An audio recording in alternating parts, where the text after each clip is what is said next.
We're going to give just 1 minute for Member Long to get here. Yeah.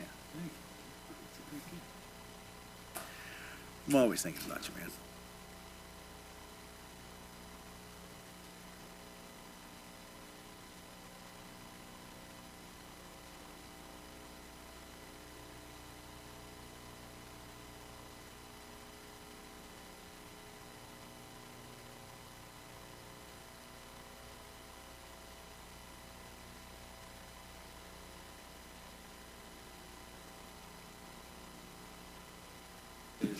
Good.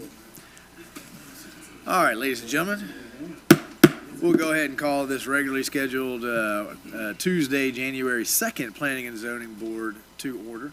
We do want to recognize the absence of Board Member Kathy Thomas. She will be back with us next month. And I did have one suggestion to make as a change to the agenda. If the board approves, I would suggest that we move item 6, which is the draft ordinance revising section, to number 2. Put it before the public hearing ordinance, because I think that's what folks are here to talk about. I don't want to make them wait all the way till the end of the night to do that, but it's at the board's pleasure. That's the only change I have as a suggestion. Other than that, I would move forward with it as it was published. So moved. Yeah. I have a motion from Board Member Jordan. A second. Second from Board Member Naeem. Any comments, questions from the board on the motion on the floor? Florida State. Public comments, questions on the motion on the floor? Yeah, that was the Florida State thing. I forgot all about that. Yeah. Coming back to the board, all those in favor, signify by saying aye. Aye. Motion passes unanimously. If you would all please arise for the saying of the Pledge of Allegiance. Naeem? Oh, I pledge allegiance to the flag of the United States of America and to the republic for which it stands, one nation, under God, indivisible, with liberty and justice for all. Do I have a motion to approve the consent agenda as it was published? I have a motion from Naeem. Second. Second from Donald.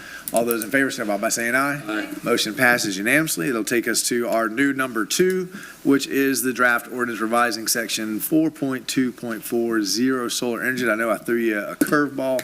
Scott, do you have that up? Could you go ahead and read that into the record for us as Brian is slowly making his way to the podium? Mr. Mayor, this is ordinance number 2024, and it is an ordinance of the City of Newberry, Florida, amending the text of the City of Newberry Land Development Regulations as amended to amend Section 4.2.40 solar energy facilities relating to the establishing standards of the development of solar farms, providing severability, repealing all ordinances in conflict, providing an effective date. The appropriate motion at the appropriate time will be to pass the ordinance, which will then recommend its approval before our city commission. Thank you, sir. Yes, sir. Brian, why don't you give us the presentation? Thank you, Mr. Mayor, Mr. Chair. So just a brief background again, how we got here, where we've been, and how we got here. In 2019, the city adopted its own solar energy facility ordinance to encourage development of solar generation facilities. Primarily in agricultural zoning districts because they're the largest bodies available out there, but also it's allowed in by rate. Following that, the state legislature came in and passed a resolution basically stating that any agricultural zoning district across the state had the local jurisdictions had to allow solar generation facilities by right in agriculture. Following that, we got wind that there was 100 acres southwest of the city.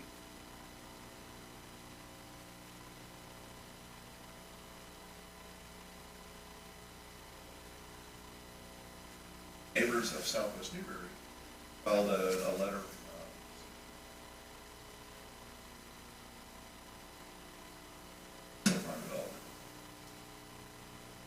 Very quick review of state statutes. Basically, the state legislature wants to promote solar energy and renewable energy generation, and so this basically says that that's the intent, and that solar energy facilities shall be permitted as a use in all agricultural land. basically that local governments can continue to regulate them to some extent. Can't prohibit them in agricultural zoning districts, but they can require certain setbacks based on what they already require of their other agricultural uses. So you can basically regulate them to the same level, but not further. So, like for instance, our solar zoning ordinance said 10 feet, a 10-foot setback buffer had to be established. Brian, do you have your mic on?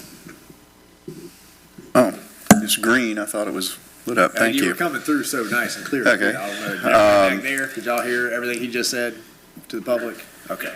Okay, thank you. Sorry about that.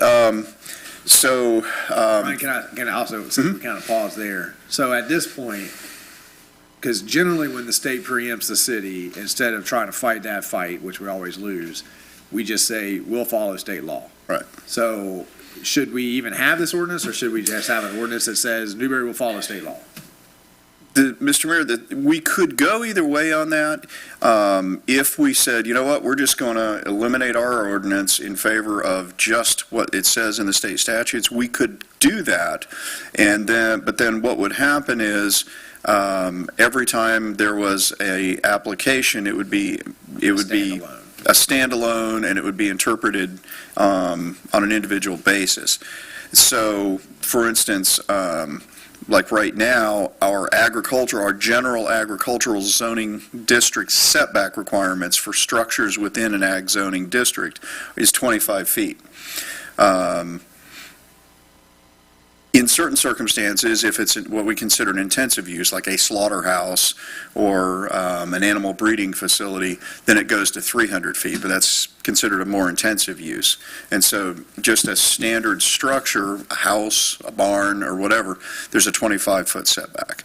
And so that's where you'll see in the amendments that staff's proposing, based on the discussions we've had leading up to this point, we standardize it with a little bit more with our current zoning setback requirements for ag, plus a few other things. And so the alternative is to just saying we're going to eliminate this, is to go ahead and have our own ordinance that makes some specific criteria. And the issue with just going with the state statute is they refer back to the local jurisdiction's existing ordinances on ag. And so, like I said, if we don't have our own ordinance, then every time an application came in, and we may only have one, we may never have any, we'd have to interpret, okay, based on our current agricultural standards, how are we going to apply it to this applicant? Whereas if we continue to have our own ordinance and it establishes that criteria, then each one's going to be evaluated based on the existing criteria we have in place. Thanks. But that is an option. We could just say, do away with it and just in favor of the state preemption, and then interpret each application on an individual basis. Staff doesn't actually recommend that, but that's for the commission, y'all and the commission to decide. So I'll go through just briefly our existing ordinance relative to the solar farm ordinance. Again, allowed in all agricultural, industrial, planned development, planned rural residential development. We're not changing that. Supporting facilities, not changing anything about that. Where we might start making changes is in the performance standards. And so right now in black, the current standard is 10-foot buffer or setback with no landscaping requirements. The amendment then changes that to a 25-foot setback, which is in keeping with our other agricultural uses. And then if there's existing natural vegetation already there, it has to be left in place at least a depth of 15 feet within that 25-foot setback. And if it's adjacent to existing residential units, then the applicant would be required to plant a 20-foot deep vegetative buffer, native species that would be expected to grow to obscurity within or opacity within 5 years. Brian. And they'd have to maintain it along the way in case anything died. Are you saying for residential, it's 15 plus 20, or just 20 supersedes the 15? The 20 would supersede the 15. So the 15 is around the entirety of the, well, it's a 25-foot setback, building setback, Right. around the entirety of the perimeter. Within that 25 feet, if there's existing vegetation, trees have grown up, bushes have grown up, Sure. just wild whatever, it has to be left to a depth of at least 15 feet. And then if you are placing an array next to an existing residence, then it goes to 20 feet. And if there's no existing vegetation, if the existing vegetation is there, leave it alone. But if there is no existing vegetation, then they'd be required to plant a 20-foot deep, alternating staggered vegetative buffer with the expectation that with native species, it'll grow to within opacity within 5 years. And then there was also a requirement about using 6-foot chain link fencing for security. They brought one of the things that was brought up during the discussions was wildlife can't actually get through that. It might be able to go over it, but not all of them. Small, animals might not be able. So the industry tends to use more like farm fencing that keep, small wildlife can go in and out sort of at will without an obstruction. And so that better supports local wildlife. Height restrictions, fencing and solar panels, all that, none of the rest of that really changes. It's really just the performance standards for the setbacks and the buffering to protect the existing residential. Now, somebody comes in, buys acreage next to an existing array and builds a house. The solar company is not expected to then go and put up a 20-foot buffer for them because they're buying knowing that the array is already there. And that's really pretty much it. The rest of the ordinance, no changes involved. And so, Can we go back to the wildlife real quick?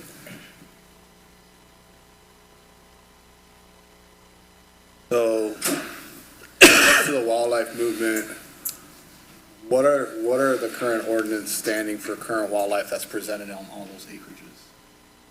it's not addressed. We have a history of gopher turtles, Well, so what's yeah. the story on that of having, because this is pretty. Just like any other development, any kind of protected species Right. would have to be mitigated. So either they would have to make arrangements for it to be protected on site, or they would have to have it removed to a sanctuary area.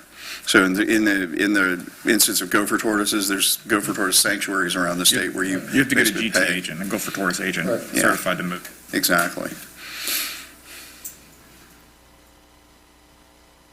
The non-protected,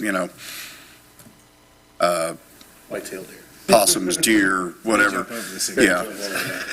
Yeah, they'll jump over a fence no matter what.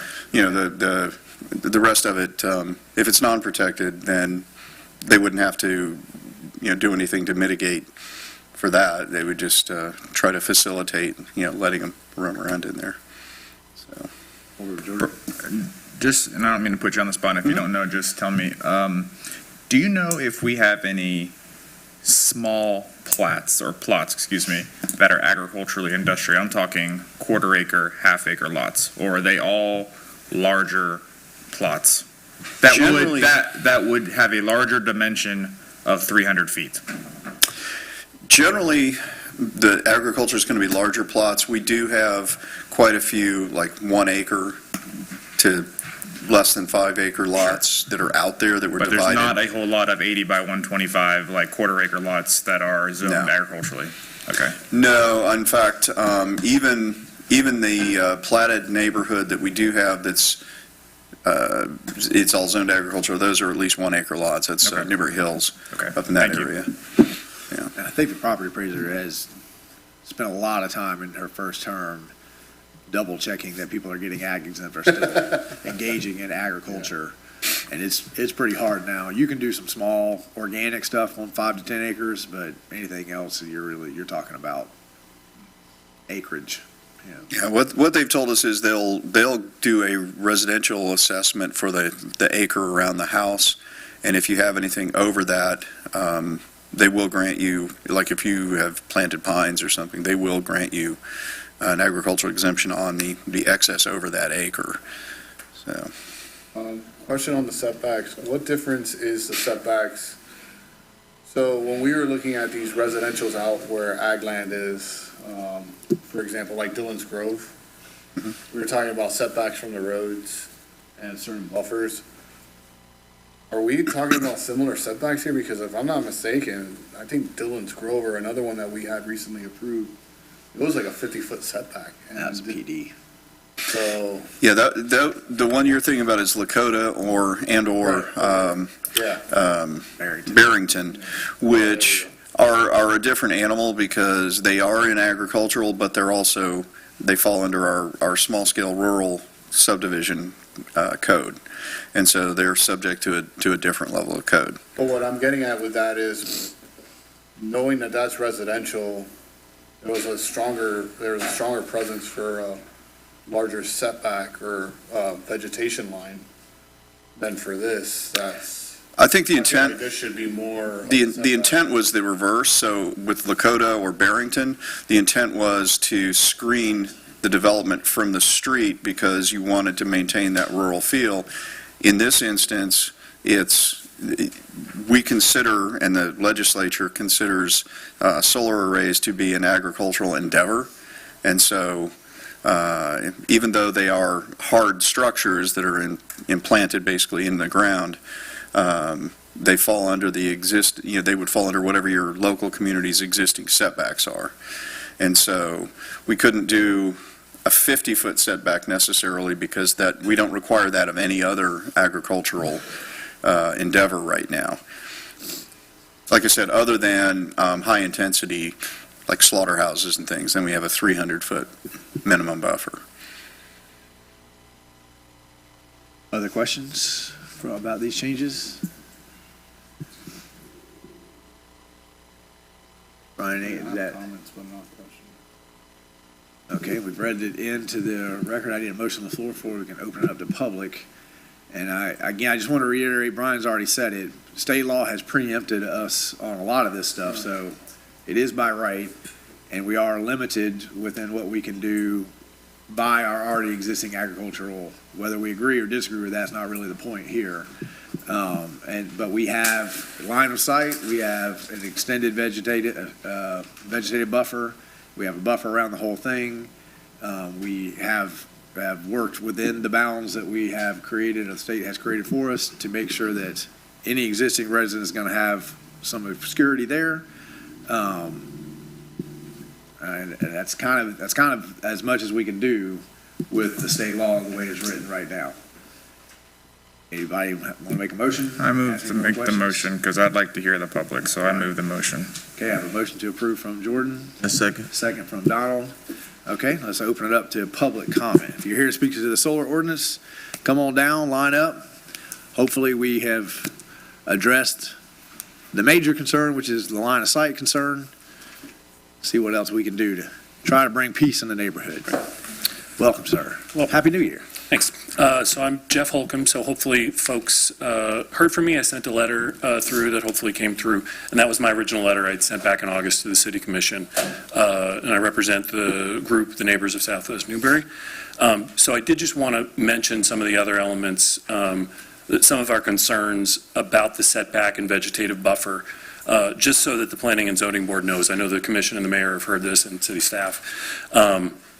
But just a couple of things that why, though 25, we do appreciate increasing from 10 to 25 foot, and also requiring a vegetative buffer. But there are other things to consider. And just briefly, I'll just mention solar farms cause a heat island effect, which raises the ambient temperature over the solar farm. And that dissipates within 900 feet from the solar farm. And some of our residences are right next door to the solar farm. Solar farms generate a low tonal humming sound. We all kind of think solar farms are great neighbors, they're nice and quiet, but it may not be as loud as a tractor. I mean, they were plowing the field, and my neighbor's right next to me, so I was listening to tractors backing up for 2 weeks. But a solar farm is a constant low tonal humming sound, and that sound dissipates within 500 feet of the solar farm. Solar farms generate a magnetic field. We have neighbors that are concerned about their pacemakers, their defibrillators, and those being affected if they're that close to a magnetic field. So what we're asking for is not just line of sight, it's not just aesthetics, it's not just that it's ugly, but also just the health effects. You know, to us and our families, this is where we live. So just want to kind of put those things on the record. Also just want to mention that in our conversations with Florida Renewable Partners, who has purchased the property, they have verbally agreed to a lot of these things, and they've said a lot of the things we've asked for. They said, oh, we do that anyway, which is great, but we don't have anything in writing. And in the 10 months or so since they purchased the property, they've already turned over project managers. We went through a period of a few months where we couldn't get any, phone calls or emails returned. So whatever they tell us verbally, handshake agreement isn't worth anything. So what we're saying now is get it in writing, get it in the ordinance, because they're not going to do anything they don't have to do. So that's just why we're asking. And maybe this is the only solar farm that ever comes to Newberry. I kind of doubt it. They're popping up all over the place. There's another one coming in Gilchrist County, like kitty corner from where this one is. So we're just saying, let's get it in writing now, so the next time, if it's Duke Energy, if it's FP&L, if it's whoever, who don't follow these things, who don't have, these aren't agreeable to these buffer zones, that they want to put their solar panels right on the fence line, let's just get it in writing and get in the ordinance. So thank you very much. I appreciate everyone. Thank you, sir. Other comments? Come on down, sir. Happy New Year. Jay LaRue. I have a property that's bordering where the solar farm is going to be going into. And I appreciate y'all taking some time to listen to kind of what we have to say about it. And I agree with what Jeff said, that this is probably not going to be the only, hopefully, solar farm that's in it, if that's what we're looking to try and attract. So I think when the mayor suggests that we just simply go with what the state offers, I think that kind of leaves out the constituents who have been kind of rallying together to say, hey, we know we can't really affect the current solar farm and what's going through, but we know we can impact the next one, so at least we can make it better for the next group. And that's what I think this is about affecting the ordinance so that in the future it has better stipulations around it. So I would definitely encourage to go with what the staff says, which is to alter the ordinance. I would love to have seen more than 25 foot. I understand why perhaps it can't. I think it's a suggestion on the fencing, that we have, that 6 foot fence is often used. And I think where they're looking at bordering around current residences, they're talking about going with the more wildlife-friendly fencing around, which I think makes it great.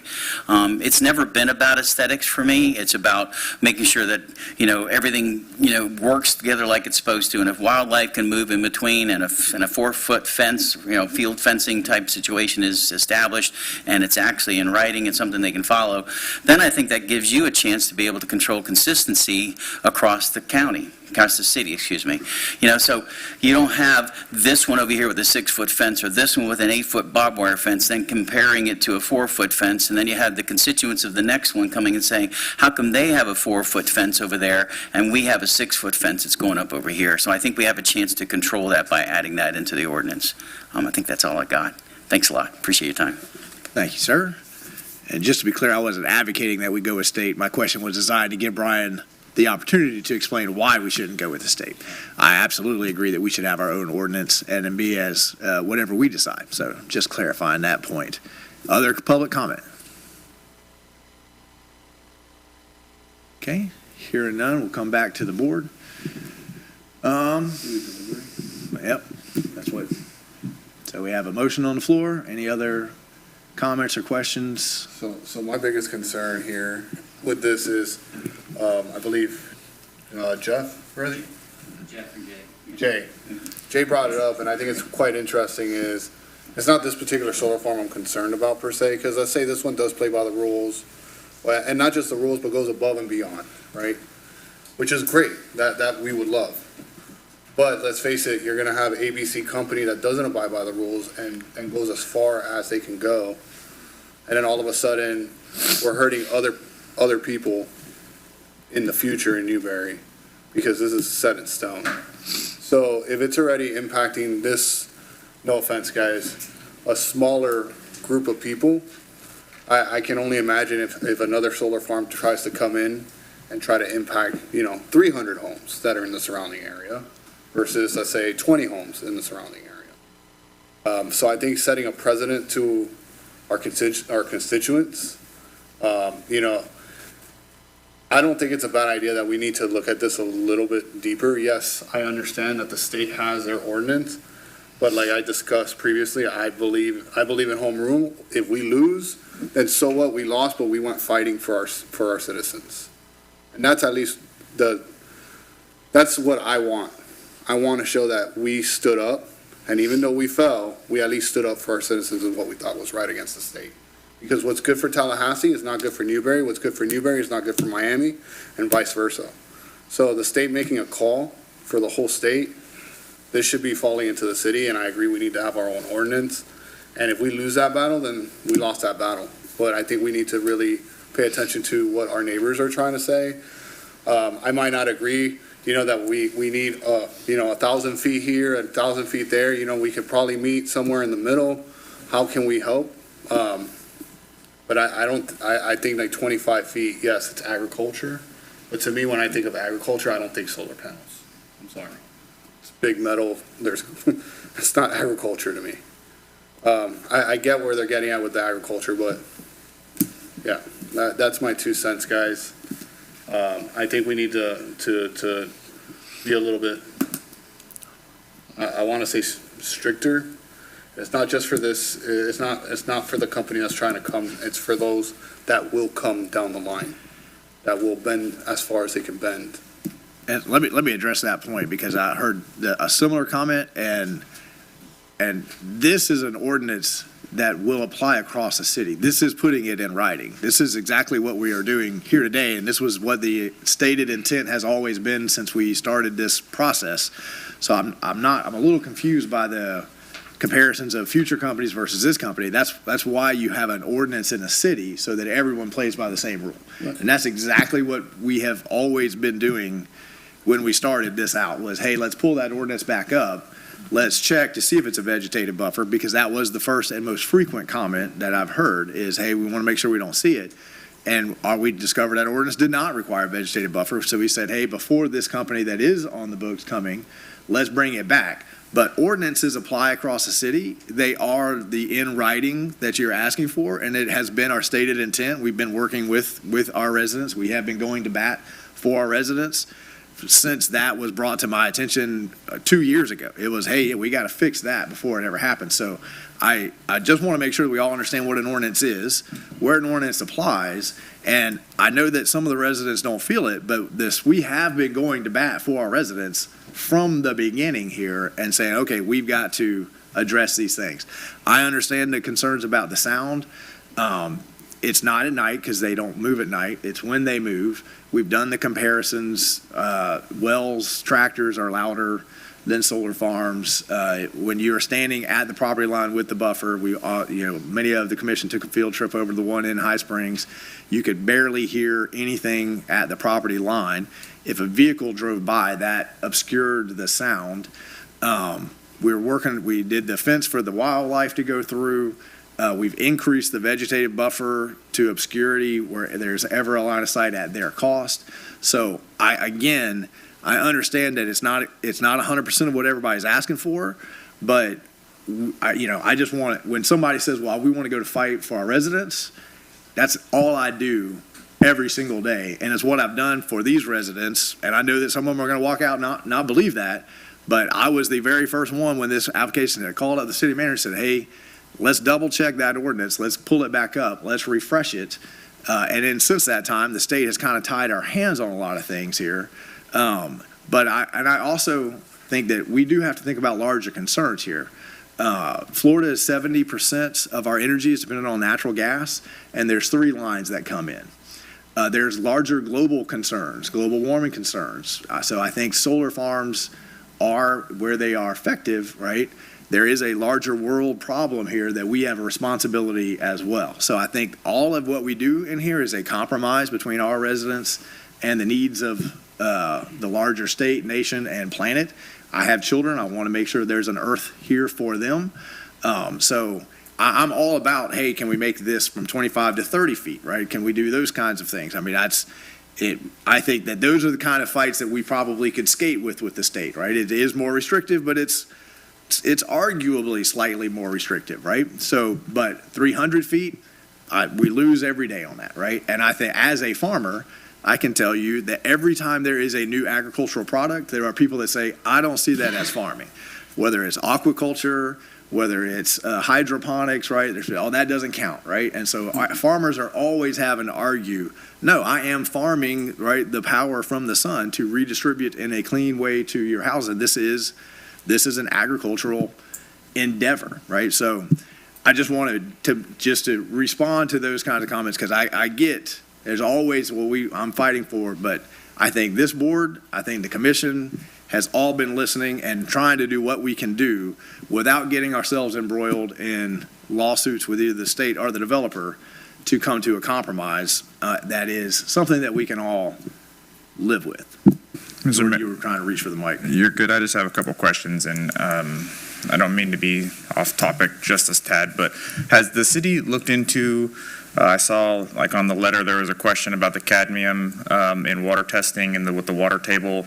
Just wanted to know has the city looked into that, or is We got our city manager here. And I don't mean to put you on the spot, Mike. I'm really not. I don't know how high the water table here is versus, obviously, the further down you go in the peninsula, it gets a lot higher.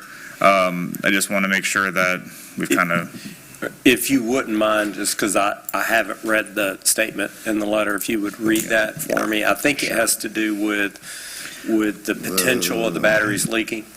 Yeah, it's kind of in like two parts, if you will. Sorry, I'm not trying to put you on the spot here, but it talks about, the testing from doing an initial test versus doing a test, it seems like, annually with the well water. And then it goes on to speak about, this gentleman probably can speak to a lot better than I'm, but it talks about the cadmium leaking into the ground with the well water and mandating testing before construction and then annually for the residents around, and then that developer would in essence pay for that cost. Am I kind of summing it up here? I'm not trying to, okay. So I would tell you that while we didn't do an intensive study on whether these batteries that would be used leak or not, we took our knowledge of substations and solar arrays and how they work. I think the mayor's probably mentioned the city of Newberry is a part owner in a similar solar array down in Central Florida. We get tours of it. We've seen them up close and personal. So I'd tell you that batteries at substations have been there since the beginning of substations, and every substation you see running down the highway has a huge bank of 12-volt car batteries in there, because substations lose power too. Sure. And when they lose power, they still need to function minimally, and it's that battery backup that sits there doing that. And it's the permits that they have from the state to have these things require them to do certain things to protect the groundwater, to protect in the event of a leakage. But I'm saying, rather than being a catastrophic where we have hundreds of gallons, no, it's one 12-volt battery that's as big as the top of this podium that begins to leak, and there's some site. I'm not sure whether these are in the substation themselves. They're on a concrete deck. Sure. Whether I would imagine that the field ones that are used to store energy during the evening hours would have something similar. But I'd say I'm not aware, and we did a cursory overview that of any instances where there has been groundwater contamination associated with batteries leaking from solar array sites. And I'll give you as a juxtaposition or something parallel. You guys heard about the Newberry Environmental Park and the development that we're proposing there, and the adjacent residential development that's proposed there, where it was a crop dusting airport, known pollutants, dug out, properly treated, all those sorts of things. That's a very in-our-face type of thing, and with the regulation that the state puts on these substations in 2024 now, we believe, staff believes, that the likelihood of something catastrophic occurring is very, very low, very remote. Thank you. I'm sorry, I misunderstood your question, because that was presented when the developer was here and everything. Yeah, I that must question's have staying missed federal that, so I regulated. apologize. Yeah, I it was come a in late. commission meeting. Oh, Where I okay. got all my information. Okay. No, Okay, so, okay, I appreciate it, You thank said you you. had two questions? I did, but that kind of answered That the other answered part, both of so them? I appreciate it. Okay, other, Can I correct a little bit of that? Sorry, I can wait for the next. yeah, hang on one second. Let me just ponder on that. Any other questions about those kind of things? I've looked at the studies for the electromagnetic, and I haven't found anything. I know that Jeff submitted two that were peer reviewed. I read both of them. I had science teachers read both of them to make sure I was reading them right. They were studies done, one, they were like 50 years ago, and they were people who worked inside the solar, right up against it. They weren't for people that were neighborhoods, and they were very inconclusive studies.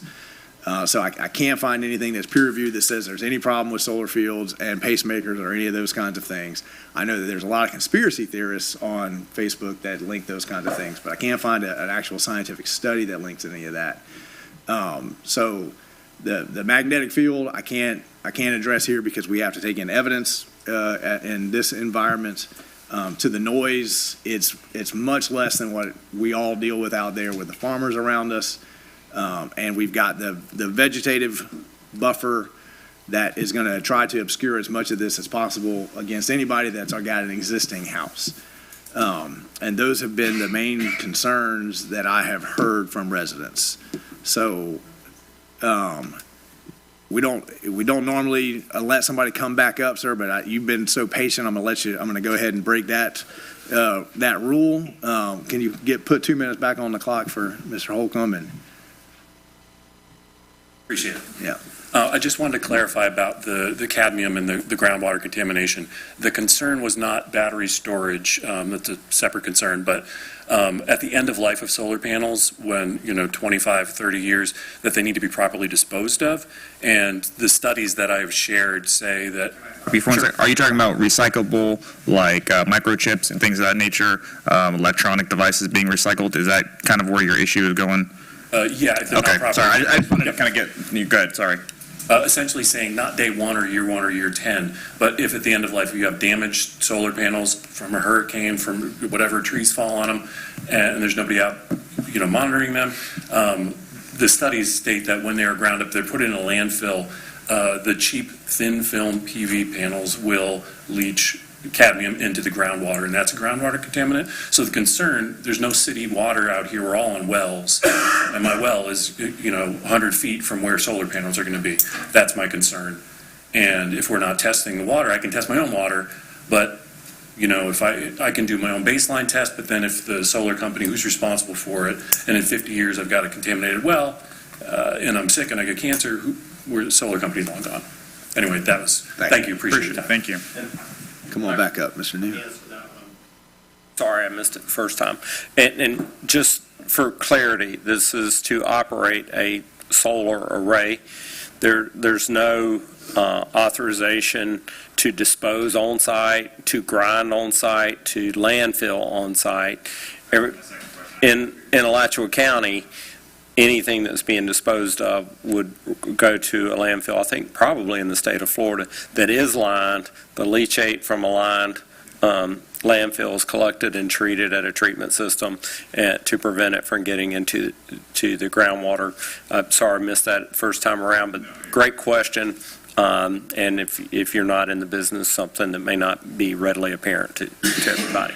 Thank you, sir. Naeem? I have a quick question on, so one of the main concerns is, it's on here, but it comes up all the time, other than schools, is the roads.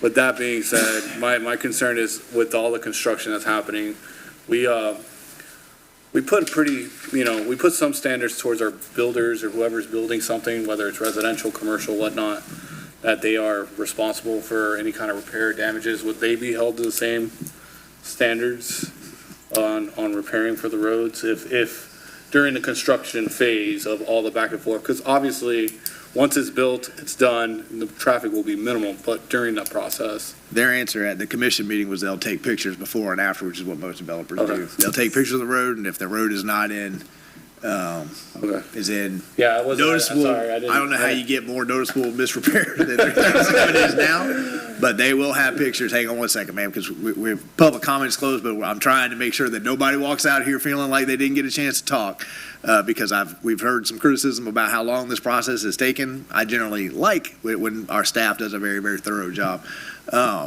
But, so they'll take pictures of it, they'll look at it if they cause any damage, but, I mean, the main thing here is, again, this could be 2,000 houses, and at that point, you really would have to fix the road in order to do that. There's going to be trucks going in while they construct this, but after that, it's going to be very minimal traffic on that road. Yeah, I mean, my Hey, concern. hang on that it? Was that what you wanted to say? No, I just want to say one. Come on down, ma'am. Hang on, we're gonna break the rules again tonight. I want to make sure everybody gets a chance. I'm a resident. Say that All one I more have- time into the microphone. Ann Coyne, I'm a resident. All I have to say is the roads are terrible now. They will take a picture of terrible roads. They will destroy them more, and then when they're finished, they will bring them back to the same status. That's all. Okay, thanks. Yes, ma'am. Okay, any other questions, comments? Okay, I have a motion to move forward, properly seconded, to recommend to the commission. If there are no more comments from the dais, all those in favor, signify by saying aye. Aye. I have roll call, Board Member Polo, Aye. Fairfield, Aye. Lyon, and Urchin. Motion moves forward 3-1 with Board Member Urchin in dissent. All right, thank you all for coming out tonight. We appreciate it. I'm glad we were able to get it early so you can get back home.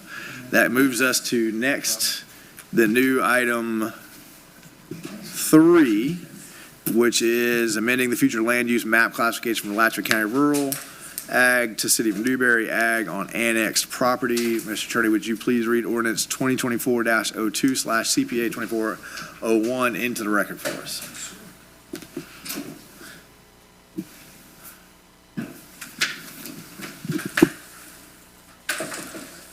Mr. Mayor, this is ordinance number 2023-34, an ordinance of the City of Newberry, Florida, annexing certain, wait a minute. Get it?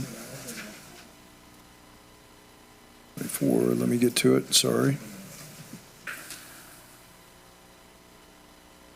This is what happens when I change something up on the agenda. I throw y'all all off. I apologize. 2024-02, this is an ordinance of the City of Newberry, Florida, amending ordinance number 4-91 as amended relating to the amendment of the future land use plan map of the City of Newberry Comprehensive Plan under the expedited amendment procedures established in sections 163.3184, subparagraphs 2 and 3 of the Florida statutes, in conformance with sections 163.3161 through 163.3215 of the Florida statutes, providing for a change in land use classification from Alachua County Rural Agricultural less than or equal to 1 dwelling unit per 5 acres to City of Newberry Agricultural less than or equal to 1 dwelling unit per 5 acres on certain lands within the corporate limits of the City of Newberry, Florida. Parcel number is 02659-000-000, consisting of approximately 161 contiguous acres, providing severability, repealing all ordinances in conflict, providing an effective date. Appropriate motion is to send this on with your opinion to the City Commission as to the passage of ordinance number 2024-02, CPA 24-01. Thank you, sir. Yes, sir. I appreciate it. Ms. Umer, are you going to lead us through a presentation? You want to give us the presentation for the next two all at one time, and then when we get to the quasi, you'll just rest for the record on what you presented, or do you want to wait for the presentation for the quasi? Because they kind of follow hand in hand, right? Whatever the board. Give us the presentation. Okay, thank you, Mr. Mayor. Good afternoon, board member, and Happy New Year. Happy New Year. Here I'm presenting ordinance 2024-02/CPA 2401 for future land use amendment from county rural to agriculture to city agriculture on 161 acres.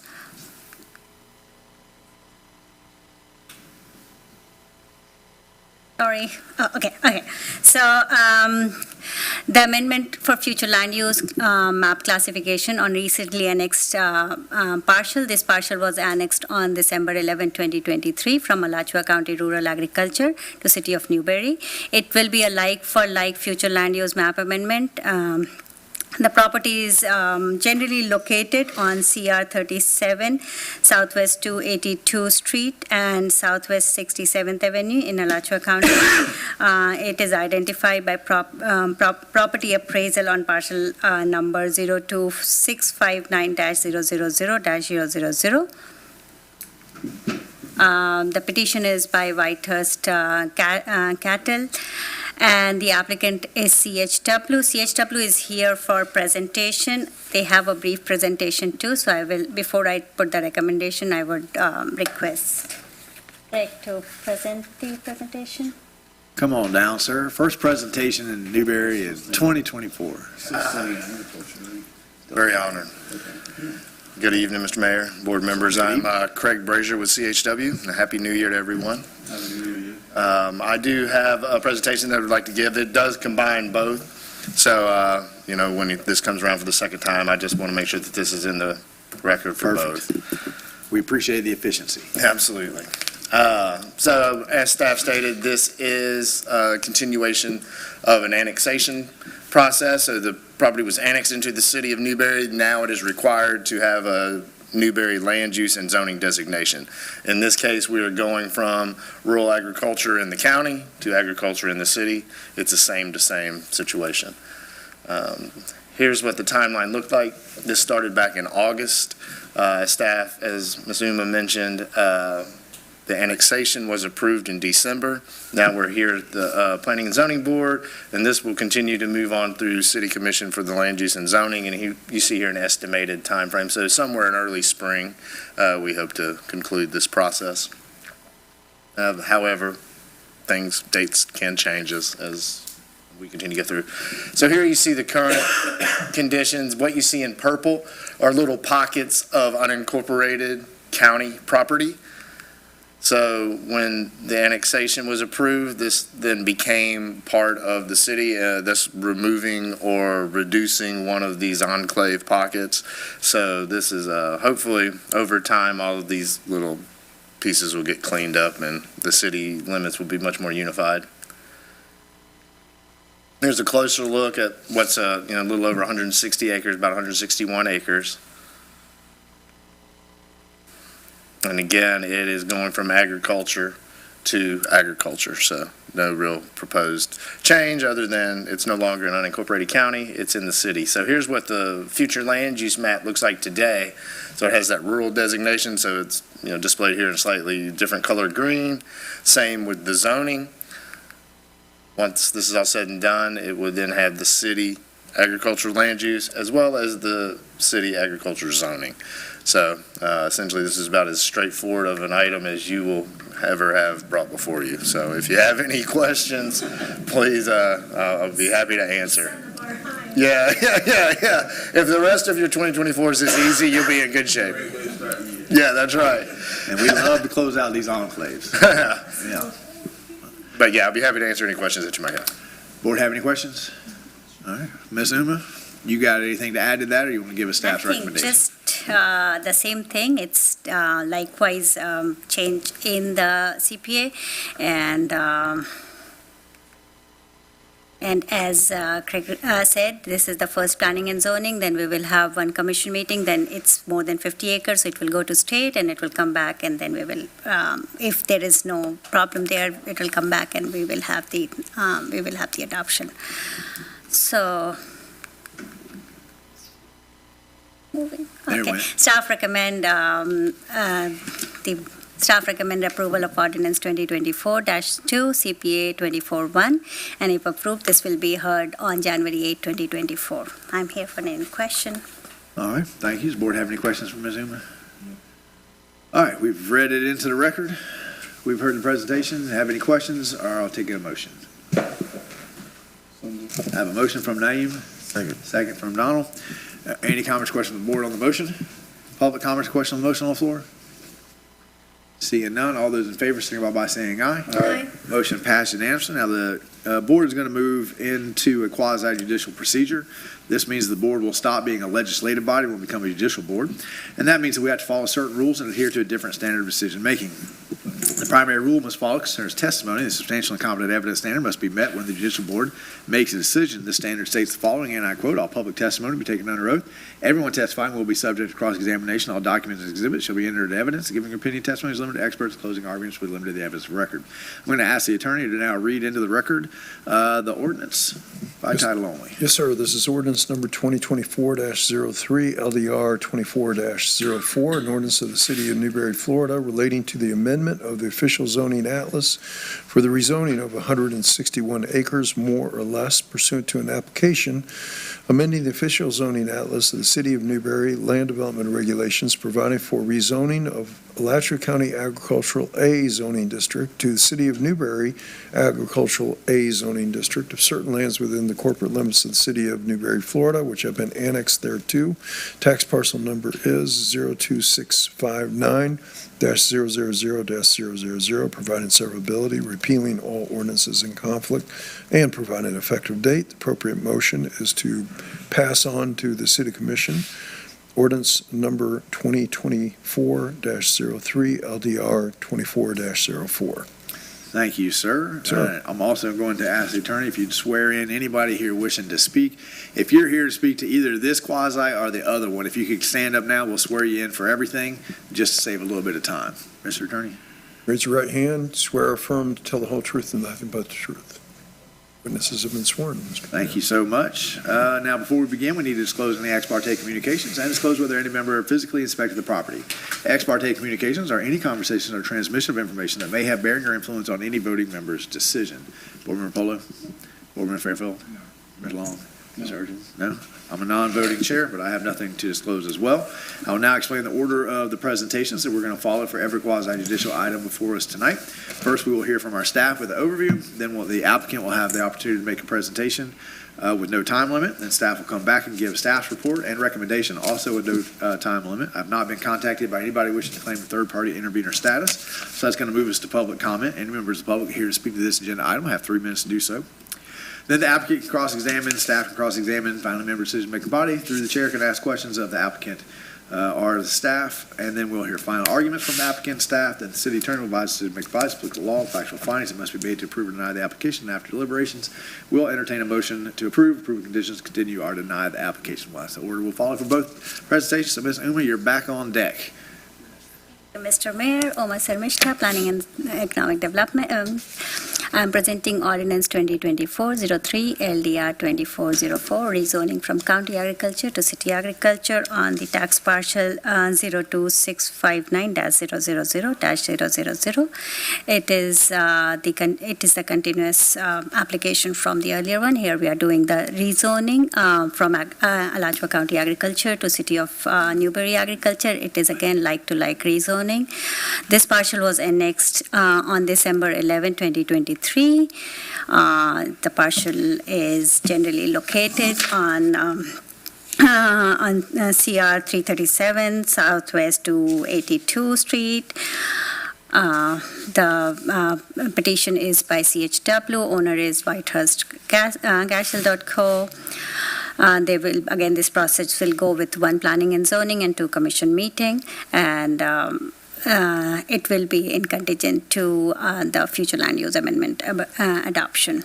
So staff find the request consistent with the City of Newberry Comprehensive Plan and Land Development Regulation and recommend the approval of Ordinance 2024-03, LDR 2404. Thank you. And you let your presentation from the previous stand for the quasi.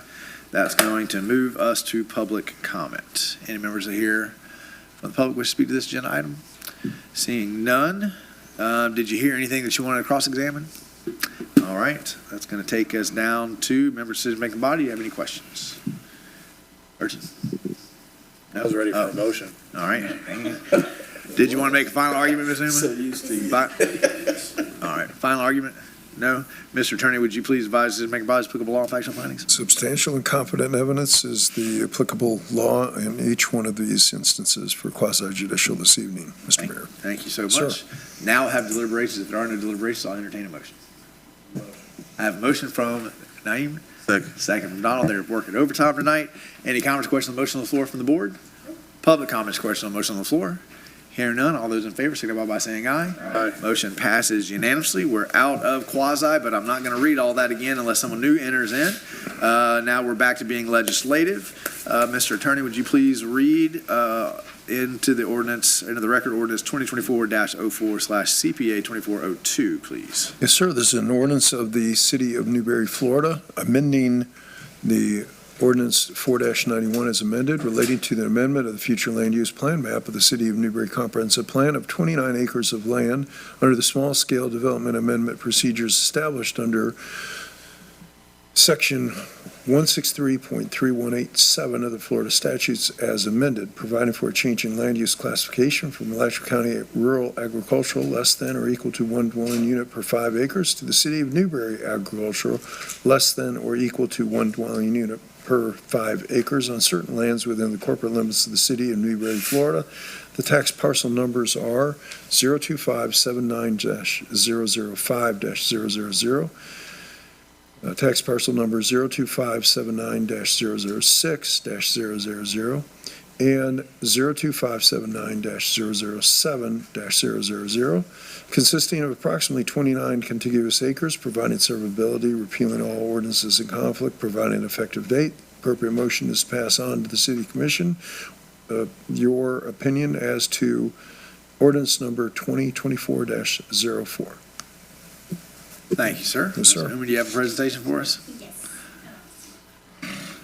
Thank you, Mr. Probably Mayor. looks a lot like the last one. It is, very much, but it's a small scale, so. Good afternoon, again, from Planning and Economic Development. I'm reading Ordinance 2024-04, CPA 2402, for future land use map amendment from County Rural Agriculture to City of Newberry Agriculture Zone, future land use on 29 continuous acre. It's again amendment of future land use map classification of the properties recently annexed. The annexation was processed on December 11, 2023. It is now there is a like-to-like future land use amendment application from Alachua County Rural Agriculture to City of Newberry Agriculture. The property is generally located on south of Southwest 30th Avenue and east of Southwest 282nd Street. The three parcels are, partial 1 is 02579-000-005-000. Partial 2 is 02579-006-000. Partial 3 is 02579-007-000. Petitioner is Herbert A. Marlowe, Junior. It is, the process for this will be again, it's a like-to-like future land use map amendment. There will be one planning commission meeting and 2 city commissioner hearing. It's a small scale zone fluid change, so it won't be transmitted to the state. And it will be a legislative fix. So staff finds the request consistent with the City of Newberry Comprehensive Plan and Land Development Regulation and recommend the approval of 2024-24 CPA 24-2. If approved, this petition will be heard on January 8, 2024 by the City Commission. I'm here for any question. Thank you. Thank you, Ms. Uma. So for Member Urchin, this is Alachua County land. Already been annexed, now it's still under Alachua County Ag, it's coming into Newberry Ag, same as the last item. Any questions for staff? Not, I'll have a motion. Moved. I got a motion from Jordan, Second. I got a second from Donald. Any comments, questions on the floor from the public? I'm sorry, from the board? Public comments, questions on the motion on the floor? Seeing none, all those in favor, signify by saying aye. Aye.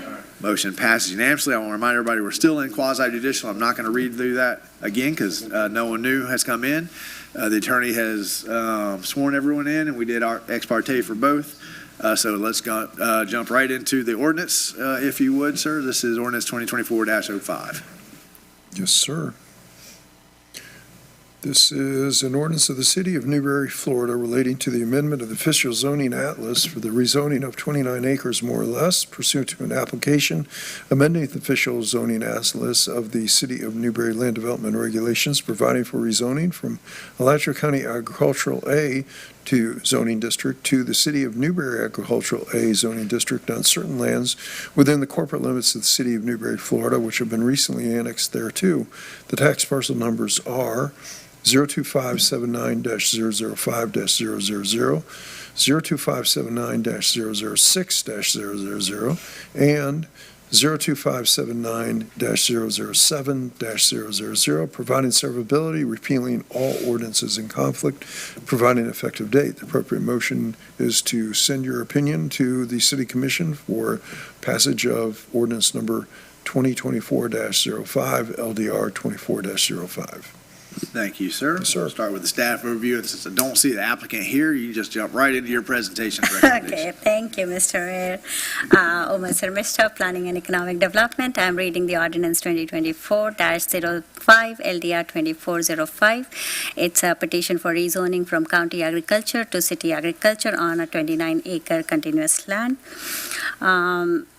And the change of rezoning designation is recently annexed partial. The partial was annexed on 11 December 2023. It is a like-to-like rezoning from agriculture, Alachua County agriculture to city agriculture. The property is located in south of Southwest 30th Avenue and east of Southwest 282nd Street.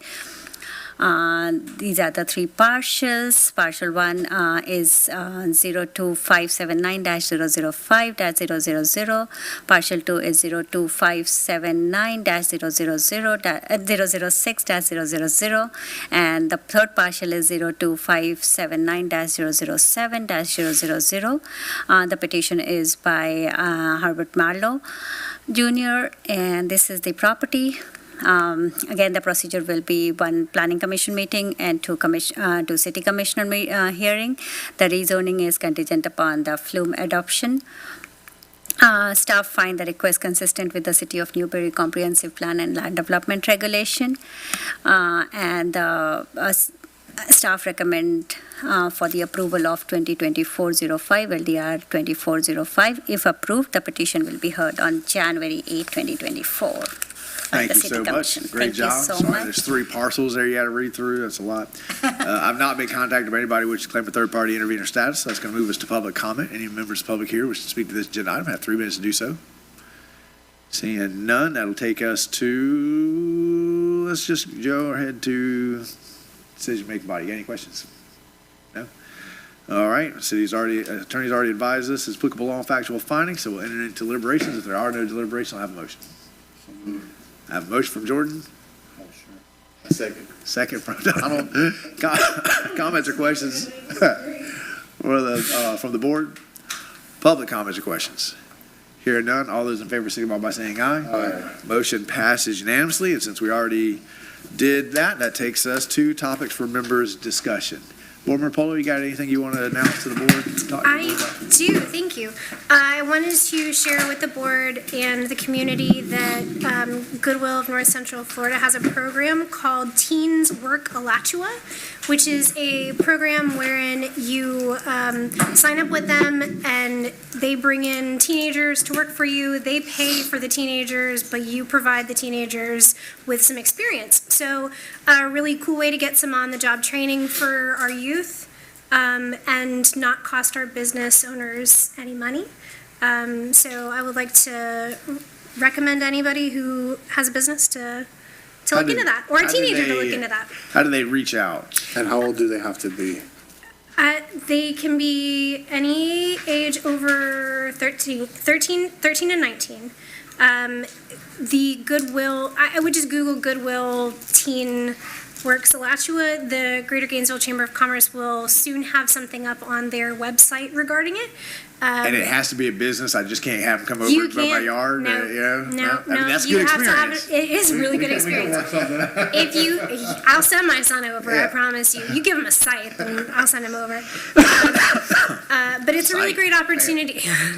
He needs some upper body work. I'm just kidding. I'm kidding. So my son, if he's listening, which I doubt that he is, he's quite fit. I'm just joking. But anyway, it's a great way for local kids to learn from local business owners at no cost to the business owners. So, yeah, the Goodwill the program pays for the teenager's salary. What's the salary? I don't know. I don't know what the salary is, but it's better than yeah. I mean, for somebody like yourself who's an entrepreneur, it would be a great thing to pass on that kind of spirit to our youth. So Goodwill, Teen Works, Alachua, and that's all I have. Thank you. And, Mr. Chair, I can just say, City of Newberry's been taking advantage of that program for the last 2 summers, and we've gotten some really exceptional students helping us out a couple times, so it's been good.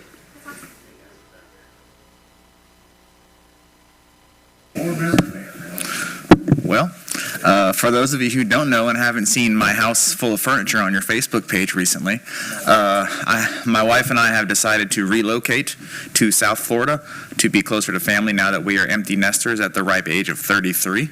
I can brag a little bit on that. So I say all that to say, formally, this is my last meeting. I want to thank you for the opportunity and thank the commission for giving me the opportunity. It's been a learning moment and it's been fun and I've enjoyed every bit of it. And I want to say that I am going to miss the city of Newberry and its members in the community, and I am grateful for the opportunity.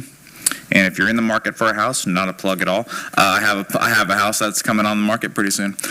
So other than that, I appreciate it, and I thank you all, and I can't say enough about the city and the staff and the community, so thank you. Well, sir, in your short time on the dais and in Newberry, you've made an impact in the community. I've really enjoyed your presence up here, the questions you ask, your insight. So you are going to be missed in many more ways than just one. But we wish all the best to you and your wife, and you'll always be in our hearts for all that you've done for us. I appreciate that. I do have a follow-up, though. Is there a gift shop? Because that hat. We need a City of Newberry gift shop. The P&Z. I want mouse pads, coffee mugs. We may just break into these bags back here and replenish them. There's a couple bags like this. Yeah. Yeah, and Mr. Mayor, while staff was researching the process for replacing a vacancy, we found there's actually a 3-month notice requirement, so. So you have to drive can't back. leave yet. Yeah. In this market, I'm sure it'll take that long for my house to sell, so I think I still meet the own land in the city municipality, I believe was the enforcement ordinance. Well, we do appreciate you, sir. We are going to miss you. Board Member Long. Nothing much but a happy new year. You will be missed. My buddy Van told me about your departure. At a happy hour. I was like, what? So, hey, I wish you nothing but the best. Appreciate the knowledge you shared on this board. So, other than that, we have a good year. All right. Same, I want to wish everybody a happy new year. Lots of health, abundance of health to everybody. I did want to congratulate, they did a soft opening yesterday, Capricious, in our downtown area. Looks very promising. I unfortunately was not able to make it yesterday. I had prior commitments, but I've heard nothing but successful things. I cannot wait to patron there, take pictures of everything, and share as much as I can. And then stay tuned. The Opioid Task Force will be making some big announcements coming up. We're going to have a Breaking the Science event with a great guest speaker to be announced soon. So stay tuned. It's going to be a pretty awesome event that we're going to be asking the public to definitely show out. So January 23rd. I can say the date now? Put it out. You got to say it like 15 January times. 23rd, but I won't announce We won't announce anything else just yet. Yeah, January 23rd. Hold the 23rd. Mark that on your calendars, January 23rd. It'll be in Newberry. But it would be a pretty big event in, I would say, early evening, around 6:30. So just in time for everybody to get home and then come out, so. Well, I mean, when we keep building all these houses, All right, moving on. So I have some dates. January 9th, if you don't know, I teach at Newberry High School, and every other year I take students to Europe. We're going this summer, and Stonehouse has agreed to do a fundraiser. So if you don't feel like cooking on January 9th, and I just go subconsciously pre-program your mind, don't feel like cooking on January 9th, takeout works as well. So you go by, pick it up, take it home, you can go out and eat. But January 9th, come for dinner and support these kids. It is a great opportunity. We started in Paris, and then we take the fastest train in Europe to Switzerland, and then we go to Austria, and we end up in Germany. So it's a good tour, and it's going to be a great experience. That's January 9th, Stonehouse. January 15th is the city partners with the Concerned Citizens of Newberry. We host our own Martin Luther King Day celebration. I believe it's on my calendar for 11, but I think the march actually starts at 11:30. And we meet at the MLK building, and we march because it's been so cold the last few years. We march to the municipal building, and then we eat lunch inside the heat of the municipal building. So love to have you join. If you can't make the march, come at noon for lunch. It's all free. January 15th, and just kind of mark out 11 till 1 there, and that should cover it all. So we'd love to have you in the march. I always like to have some pictures and celebrate and show how much we come together as a community. Naima already talked about the opioid task force on the 23rd. And then, of course, if you're not doing anything this week on Thursday, we have a groundbreaking ceremony for Publix Thursday at 10 a.m. Would love to have you come and see some of the benefits that all of these houses that are being built have brought to the city, like pub subs. And that's it for me. Scott, you got anything? No, sir. Brian, Happy New Year. You got anything, Brian? No, sir, other than we'll look into finding hats for all the PZ members. Thank you. We appreciate that. This is very nice. It's very snazzy. Yeah. No, Yeah. Here we go. One color and one size fits all. That brown. Yeah, this was mine, but Naeem jumped me and he bullied me and he basically just took it from me. I mean, it was very violent, actually. Public comment. Come on down, sir. Sorry, just one more quick comment about this. I know we've already voted on the solar ordinance and everything, but I just wanted to actually say that I do appreciate the language that was put in there. I counted up, and I've got a map here. There are 50 residences bordering where the solar farm is going to be. So it's actually pretty significant that we're saying that the solar company is going to be responsible for planting that vegetative buffer. Something, though, and I thought I'd just take this opportunity while I've got a minute and got everyone's ear. On the opposite side of 337, technically those are in line of sight, but there's a lot of residences. I mean, there's 18 properties right there. So is that covered? Does the solar, I have a feeling they might try and weasel out and be like, it's across the street. It's not our problem. So just something to consider. But and also, there's no language about if there's existing on your property, does that exempt them? Like if they've got nothing on there, it says if there's existing vegetation already blocking, but what if it's like my property, I've got vegetation, does that mean that they're off the hook? So just something, it's not specified, and they'll do the bare minimum, so. But anyway, just wanted to say thank you again, I do appreciate it. I think the new ordinance does have some teeth in it.